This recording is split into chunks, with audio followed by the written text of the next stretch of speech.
Jeżeli Twój Casio G-Shock zaniemógł, a dokładnie zrobiła to jego bateria, to zapraszam do krótkiego filmiku na ten temat. Cześć czołem, kluski tak jest z rosołem, a temat, jak już wspomniałem, będzie bateryjny, no czyli po prostu wymiana baterii.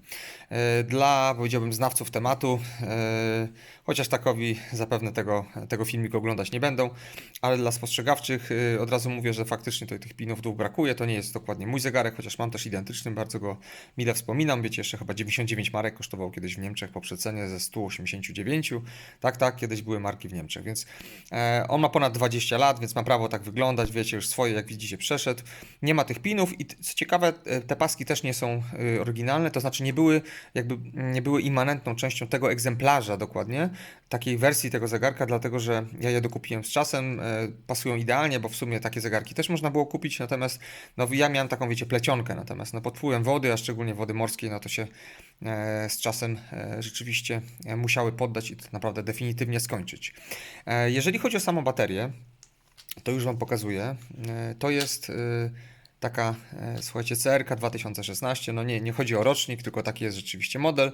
Dla tych z Was, którzy nie wiedzą, na wszystkich bateriach mamy jakieś tam oznaczenie i często niestety może być tak, że że się zdziwicie, to znaczy, że bateria niby wygląda tak samo, ale jest na przykład jakieś tam gdzieś 32 końcówka, więc warto być pewnym i trzeba na początek jednak najczęściej zajrzeć albo poszukać w internecie do naszego modelu.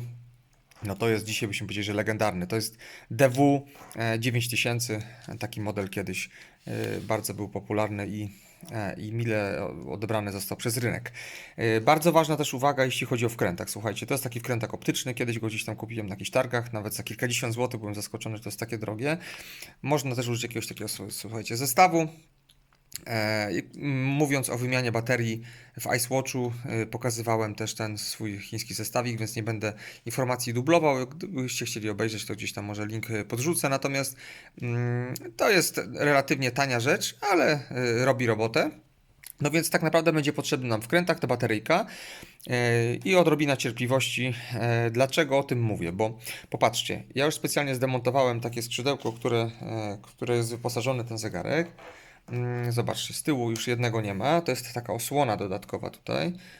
Ona ma takie śrubki malutkie pod krzyżak. Ta osłona nie pełni żadnej tej kluczowej funkcji. Jeśli chodzi o zegarek, paska nie trzyma. Są normalne teleskopy, których zresztą ruszać nie musimy do tego, czy w tym celu, żeby dostać się do baterii. Natomiast uczulam, ja bardzo lubię te wkrętaki, słuchajcie, z takim obrotowym grzybkiem, bo one dają możliwość dociśnięcia. Popatrzcie, pracujemy w ten sposób, że opieramy sobie na dłoni tutaj ten wkrętak i w ten sposób kręcimy. Dlaczego ja o tym mówię? To jest ważne, bo bardzo łatwo można taką malutką śrubkę uszkodzić. Po prostu wiecie, zetniecie trochę jej łeb i później będzie problem z rozbiórką, z dalszą jakąś tam pracą z tymi śrubkami. Więc ja sobie zaraz to spokojnie odkręcę. Mam dzisiaj tylko dwie ręce, słuchajcie, pod ręką, więc nie chcę tego pokazywać i tracić waszego czasu. Jak to rozkręcę, za chwileczkę wracam. No dobrze. Jak widzicie, mam tutaj już te śrubki wykręcone. Osłon nie ma. No i możemy zabrać się za samą baterię. Przygotowałem sobie już tę nową, przy okazji gdzieś tam multimetrem zmierzyłem sobie, jakichś, wiecie, szokujących wyników nie ma. Okazało się, że mam jeszcze jakiegoś Panasonica też oczywiście 3V CR2016. Zobaczymy, może z tamtej skorzystam. Tak czy inaczej, dostajemy się do środka do zegarka. Uwaga, ściągamy sobie ten dekiel ostrożnie. Wiecie, nawet jeżeli będziecie mieli inny model zegarka, nie ma problemu, tak? Po prostu ważne, żeby w momencie, kiedy zegarek otwieracie, oczywiście nie udaję zegarmistrza, więc jeżeli jakiś błąd tutaj popełniam, to oczywiście proszę o wybaczenie, ale przy każdym mechanizmie ja się tego przynajmniej trzymam, że jeżeli cokolwiek otwieram, najpierw patrzę sobie, jak to jest skonstruowane, co tam widać, czy czego na początku nie widać. Popatrzcie, to co na pewno możemy już stwierdzić, to że z tyłu jest głośniczek, tak? To jest głośnik, do którego jakby sygnał, można to szumnie określić, przekazywany jest tą malutką sprężynką. Także przypadkiem, żebyście nie wywrócili zegarka jakoś bokiem, nie obrócili, bo zgubicie sprężynkę i alarmu, tudzież dźwięku na pełną godzinę nie będzie. Dobra, mamy zdjęty dekiel. I teraz bardzo ważna uwaga. Ale się wysłowiłem, uwaga. Popatrzcie, tutaj jest uszczelka silikonowa. Ona jest, tak powiedziałbym, dosyć mocno natłuszczona. Delikatnie ją mogę Wam pokazać, widzicie? Ona wyskakuje z takiego wyżłobienia, które jest wokół zegarka. Bardzo ważne, żeby w momencie, kiedy będziecie zegarek składać, żeby ona była na swoim miejscu.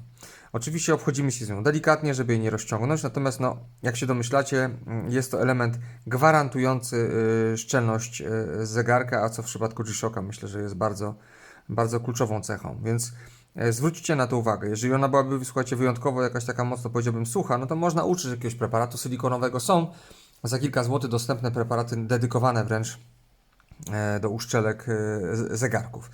No i dobra, i teraz zobaczcie, co robimy dalej. Mamy tutaj taką osłonę plastikową, ściągamy sobie obok. Popatrzcie, że ona ma właśnie otwór, przez który wychodzi, jest wyprowadzona tam mikrosprężynka. No i mamy już, słuchajcie, baterię, tak?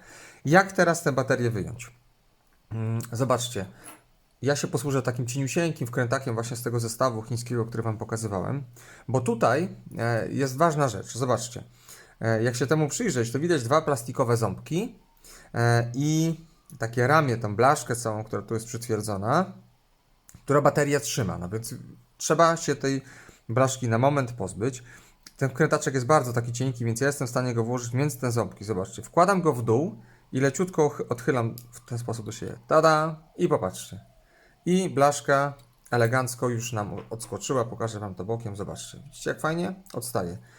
W tym momencie bez żadnego problemu możemy sobie tę bateryjkę wypchnąć, wyciągnąć ją, nawet delikatnie już teraz palcami. No i cóż, zakładamy nową baterię. Ja bym zalecał nie robić tego, wiecie, śrubokrętem, jeśli chodzi o kwestię jakiegoś zwarcia pewnie, więc spokojnie jesteście w stanie sobie, uwaga, bo tu pod spodem mamy takie dwa elementy, takie dwie blaszki, które też przewodzą prąd, więc żeby ich nie zagiąć, to wszystko trzeba, wiecie, delikatnie sobie zrobić. Wsuwam bateryjkę pod spód, zapinam tak zwaną klamerkę, tak można to powiedzieć, ten pasek. Bateria musi być na miejscu, nie dociskajcie tego na siłę. Stryk i już się trzyma. Cały proces odwracam. Zwracam jeszcze raz uwagę na uszczelkę, na nałożenie oczywiście z powrotem tej gumki, dekla na koniec, skręcenie.